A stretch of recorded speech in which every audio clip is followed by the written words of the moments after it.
Oh, hello. This is an update of stuff that goes on within the yard. Autumn 2025. Today is the 1st of October and, well, there's been quite a few things that have gone on in the past 3 months. So if you don't know any of what goes on here, it's your opportunity to find out in a nutshell. And if you do, consider it like a quiz. The last update of the year, whilst the leaves are still green, a lot's happened. Many things have gone, many things have come. Many things have changed, many things have stayed the same. Exactly the same. 3 months ago, this car was sat on these ramps which are rusting their way into the ground, waiting for the next job to be done upon it. If you're new to this channel, it's not my car. It belongs to a big hairy cactus man called Tom, who has this dream of building the fastest Rover 25 ever. If you're interested in seeing the story, there's a playlist called the 500 brake horsepower Rover 25, but it has been going on some time. It's gone from some time into being a very long time. 3 months back, when I last did this update, this car was in exactly the same position.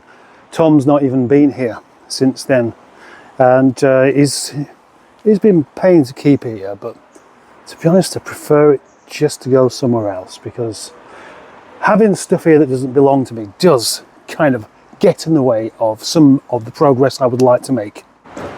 And this wall, this garage wall here, which appears to be ready to collapse, is right next to my mountain of bumpers, which, once the cars have gone, I shall sort these out as well. But some things have gone. For example, Nefarious Neville, the Firefrost Rover 45 that was brought along here with all good intentions of just being mended up and sold on. Sold as it is eventually to a chap in Ireland. Towed it on a dolly all the way back to Northern Ireland with a wobbly wheel. Said he had to keep stopping to let the tyres cool down.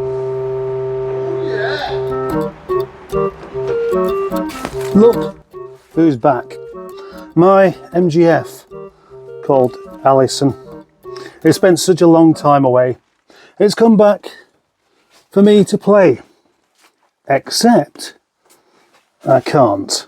Unfortunately, it's not the same car that it used to be. That's a real shame. It was only just a few days after the previous update where Allison the MGF came back. I was excited. I was really excited to finally get my car back. With just a couple of months MOT left on it, I thought I could enjoy the end of the summer. It didn't bother me particularly that the inside was filthy. It didn't bother me massively that it's acquired this huge dent on the side there.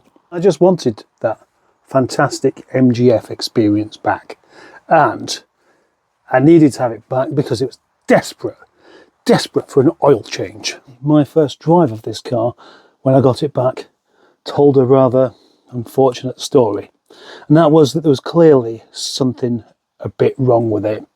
It was all over the place. It wasn't going in a straight line, it was just wobbling. Thought it was the track rod end, replaced that because that had lots of play in it. Lots of play in some of the bushes as well. None of it fixed it. Then I discovered that it's something on the back. Either it's the drive shafts or something worse. The PG1 gearbox can suffer with this issue with the bearings where suddenly it's all out of balance and it shakes the drive shafts in and out and something like that. And it just, well, I haven't even considered taking it for another MOT because it's going to fail on welding. Needs more patches welding. I can sort that out, but the thing is, do I really want to bother when I won't want to drive it? Because I've had to talk myself into it driving okay, but then as soon as I jack the back wheels up and run the engine while stationary, I could feel the whole back end shaking. So it's something really rather wrong there. And at this moment, I'm not sure whether this car is just going to be sold as a spares or repair thing. In other news, here's a car that's gone nowhere. This here, the Rover 45 CVT press release car, with its catkin interior, black headlining, and all sorts of work done on it to make it a good car. Why is it still here? Well, partly because originally I had it for sale for too much money. Secondly, because my friend wants to buy it, and hung on quite a long time to come up in September for it, but he's still not been able to make arrangements, and I feel almost like it's never going to happen now, to be honest. But the way my car situation is at the moment, I may end up just having to use it myself, which would be great if only I wanted to use it for myself. If only I wanted a CVT gearboxed Rover 45, but I don't particularly. They're just too heavy on fuel. Next, something that has gone. See a pattern here? Yes, it's deliberate. I don't mean that pattern there. Obviously you can see that. What has gone?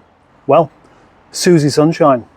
The black MGTF, which at one point was going to replace my F, when I didn't think it was ever going to come back.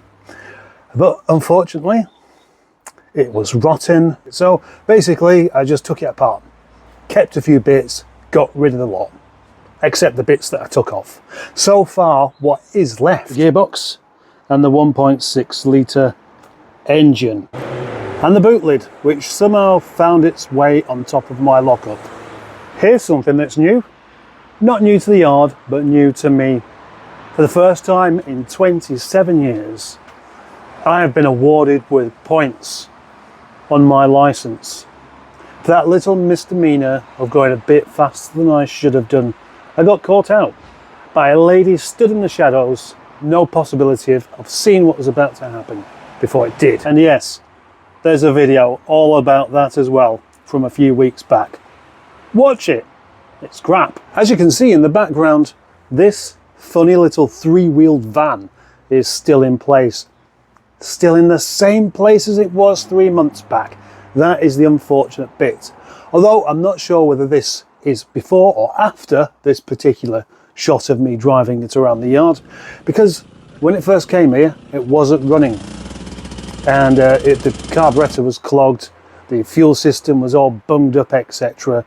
And my friend in the garage next door, with the help of me a bit of common sense, a bit of jiggery, a bit of perseverance, got the thing going. Got it going. Got it going is all that happened, and that's why there hasn't been a follow-up. Zippy 2. Because it goes, it drives, but it's not been for its MOT yet. And really, it's long overdue. Now for something that has gone, which is the keyboard. Yes, that's right. No more keyboard music on these videos. Obviously, that isn't really true. I haven't sold it, I haven't got rid of it. I've just taken it home because of a request. Could you bring the keyboard home so we can learn to play it? And I said, yes. And perhaps I shouldn't have done. But that brings me on to the next new thing. Home education. It was something that was on the cards, but now it's actually happening. It's been happening for the past month. And this has been a major inconvenience for my stuff at the yard because I can't be here to do it. I just get down here for a couple of hours. Get down here at the weekend. It's more important than stuff that goes on at the yard. Some things stay and never go away, such as this car here. As you may notice, it is suffering from a missing wheel and it's levitating somewhat. I mean, the wheel's not missing, it's in there. The reason it's not on there is because of all this time this car was giving me problems, not driving properly, oil leaks, coolant leaks, all of the stuff that's happened in the past year. Finally got it all sorted. Oil leak gone, coolant leak gone, and then with the help of Gregory Elgood, Lots of new suspension components as well. And then the tracking sorted. And then 2 new tyres on the front. Brilliant. The car finally drove as it should do. But then, strange noise coming from the gearbox.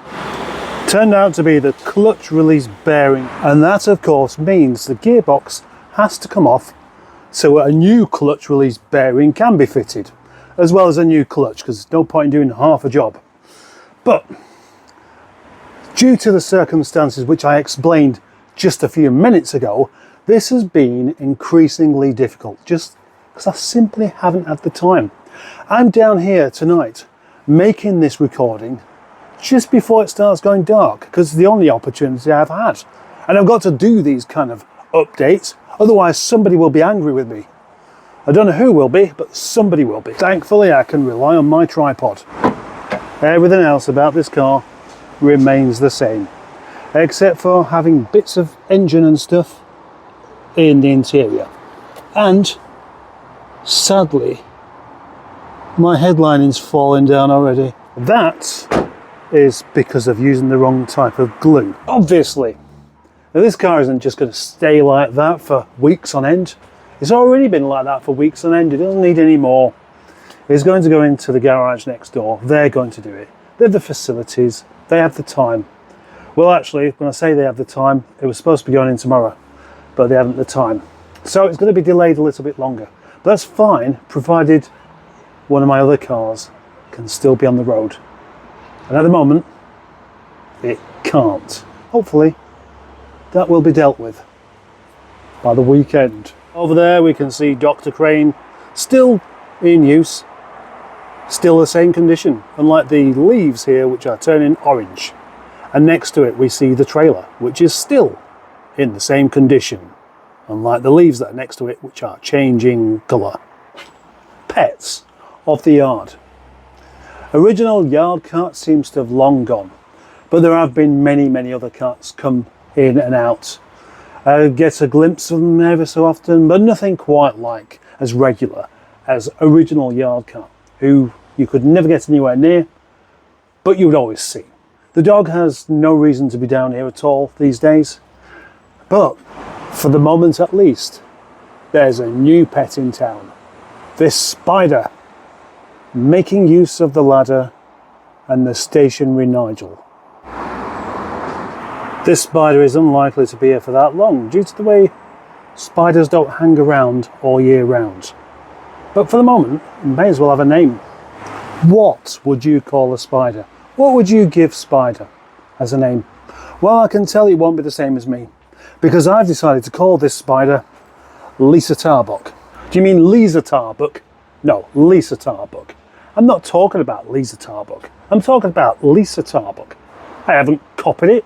The fact that it sounds a bit like Lisa Tarbuck is a mere coincidence. Obviously, I'm aware of this person, and I've been for many years, but that would be called Lisa Tarbuck, whatever the case. Just here, you can see the orange canoe trailer is still here, with half a robot leaning against it. It's my full intention to just get rid of this. I might just weigh it in or see if somebody wants to buy it, because it's taking up space. Not a lot of space. In fact, it takes up less space than a car does, but that's still a significant amount of space. But I can't really do anything about it just yet, because this is still here, this recovery truck. It's still got all the same stuff on there that was there last time we saw an update. There's no point moving any of it, you see. It's here anyway. It might as well be filled up with stuff, hadn't it? But obviously I can't get anything through this path. Even a narrow trailer like that, it's not going to go through here. So I've got to wait until it's gone. And hopefully it will do soon, because it's all ready to go. It's fixed. It just needs to be started up and driven away. I am heading for some big changes, you see, because once Tom's 25 has gone, and once that 45 has made its way up to the Outer Hebrides, and once that recovery truck has gone, and once I get rid of the trailer because I won't need that and I can get it past, get rid of a few things around there, and get rid of my MGF because it's probably never really going to go back on the road again, I'm going to give up that patch. What's the point in having it? What's the point in paying for it every week? Hopefully, long before the next update, I won't even be coming round the back of here because there'll be no need for it. Recently, I took on a carload of parts for no reason other than I didn't want to see them being wasted. Things like GSI seats, these Odyssey wings. The bottom lockup still has quite a lot going on in there. But it's fine because I'm going to root through the whole lot when I get a chance and start to bin some stuff. And with him binning things, I can be quite ruthless about it. And anything I really do want to keep, I can make room for in my other lockup. How about something that's new? Yes, something that's new. Something that was an easy decision to make. Something that belongs here. Yes, a free barbecue. No, not that, but this. This, yes, this Moonstone Green Rover 75 automatic diesel. Ooh, isn't this a lovely motor? Yes, it is actually. It's a really nice car. A really, really nice car. And this is mine. To do with whatever I like. It's on a sawn at the moment, but depending on how things go with my other car, will depend on whether this goes off sawn and goes into use. Standing in line. Look at the way that starts. This is what these are supposed to be like. Yep. Here is a Rover 25 called Voivod, which I acquired from my friend David, and it should have really gone, but the head gasket has properly failed itself, and I've just, again, another one of these things, I've just not had the opportunity or even the funds to deal with it. It's ended up being reasonably low on my list of priorities and things to do, etc. But it's not off the list, it's still on it. If I'm really careful, I may well be able to get these 3 skips to perfectly align. Let's have a break from cars and just go into my lockup and see what differences are here. Well, that chair's still there. I've got a new compressor. My parcel shelf from the Volvo is there. I haven't sorted that toolbox out. My bike still needs brakes. Obviously, you know about Zippy. My roof bars are there. This particular thing is broken again. These shelves are a bit organised. This one is better organised, etc. Now it's time for a little story. A rather exciting story of exchanges with cars that I have had and hadn't yet again. There was a car I owned called Alexander Audi, and in the last episode, the last update, it was very much here. It hadn't been too long since it passed its MOT without any problems, and it was kind of in use. But then along came this Volvo, and I was at odds of what to do. Do I have the Volvo or do I have the Audi? I'd made my mind up I was going to have the Volvo, whatever the case. So it wasn't really such an awkward thing to deal with. Then came along my friend Aaron with a proposal. He had a car that I used to own, a car called Mrs. Doyle, a Rover 416 Tourer in Nightfire Red. It was a lovely motor. And not only that, he'd spent quite a bit of time and money and effort on things, on actually sorting a few of the things out. And he offered a swap for Alexander Audi. And I said yes. The only thing is, that meant that I then had a car that I really liked, but I had no cause whatsoever to keep. But that was such a car to arouse the interest in many people. I didn't even bother to advertise it. Just when somebody asked about it, I said, yeah, you could buy it if you want. And that's what happened. From one of those places where they all speak like cockneys. And he came up and bought it and then took it away. Great result. It kept me and Project Nigel afloat for a while. Only about a month into Aaron owning Alexander Audi, he contacted me again, saying how much he missed the car known as Mabel, or Ronnie Corbett, or Ian Paisley, depending on which name you wanted to give this particular Hawaiian blue Rover 414. The prospect of Aaron taking back this Rover 414 pleased me immensely, because I knew that this car was going to be in good hands. And there was a bit of fear that with some of the corrosion starting to come through, that car could have been bought up, just used as a car, and then within the next year just ended up being scrapped or something. That's the nature of some of these old cars. That's why we need more proper enthusiasts, people who've got money to spend on keeping them alive. And so he made the offer. I could have the Audi back for this particular car. What a daft thing. This might sound a bit daft, eh? That I swapped the Audi for a Rover. I sold the Rover and then ended up with the Audi back again, swapped for a Rover. But the difference is that the Rover 416 Tourer was a car that many people would be looking out for and wanting to buy. The 414, not so, unfortunately. So there we go, I had the Audi back, but not for long. Again, didn't need it, and ended up selling it without even really trying.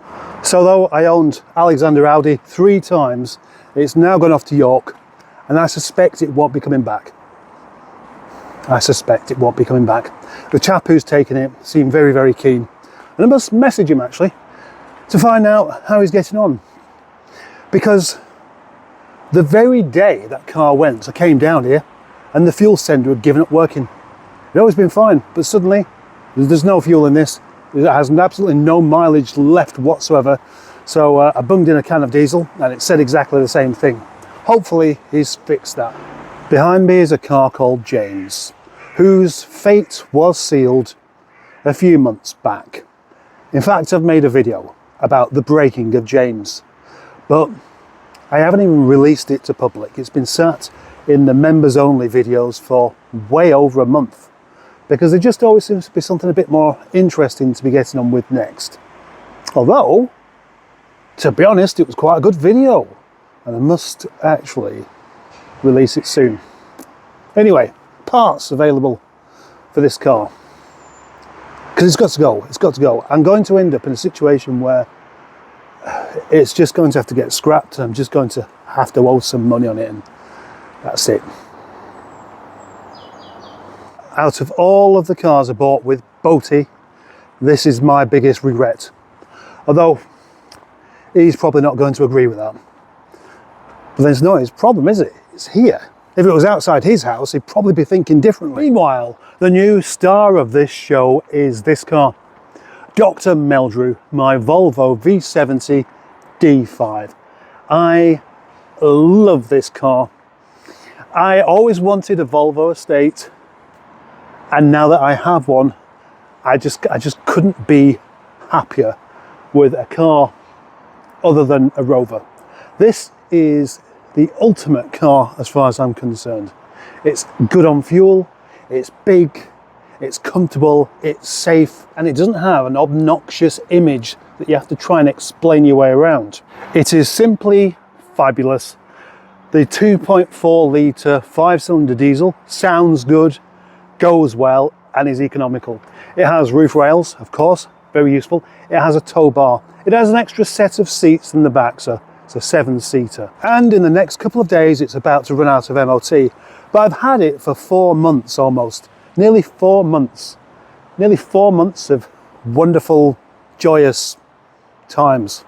Not that I haven't had to spend some money on it. It came with a set of discs for the back. Those have been fitted. I had to replace 2 calipers. I had to replace the brake pads all round. I had 2 brand new tyres fitted on the front. It's unfortunate that I've managed to pick up a bloody puncture in the yard though. I have refitted the tailgate trim, and it now has a windscreen wiper on the back.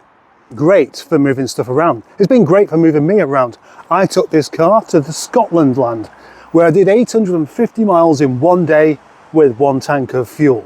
All things considered, though I've spent some money on it, this car only cost me £200. £200. But that low price wasn't really because the brakes were all shot on it, but for something else. And that is the windscreen wipers didn't work. It wasn't the motor, it wasn't the fuses, it was not either of the relays. It was something else.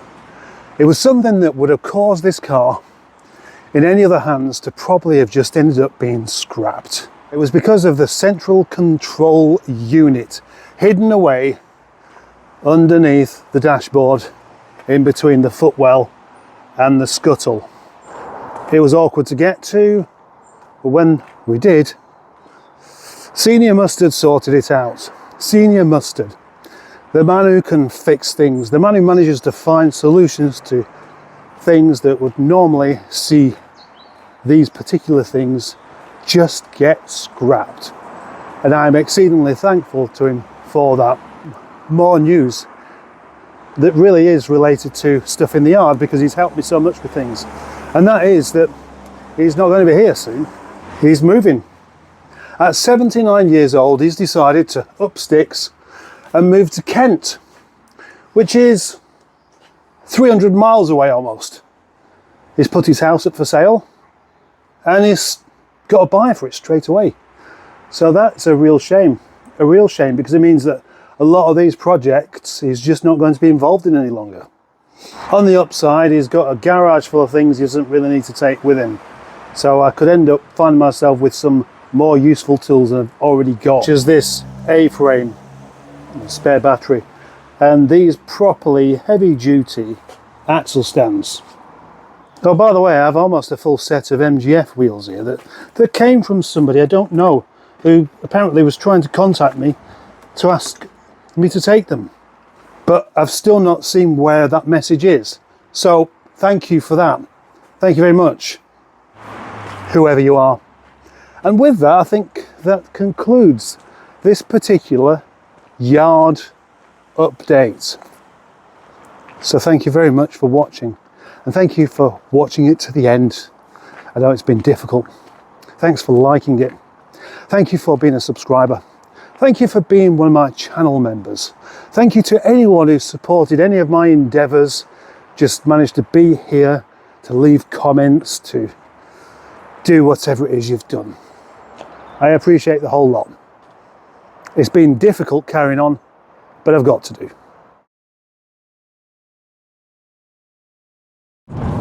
It just means I can't work.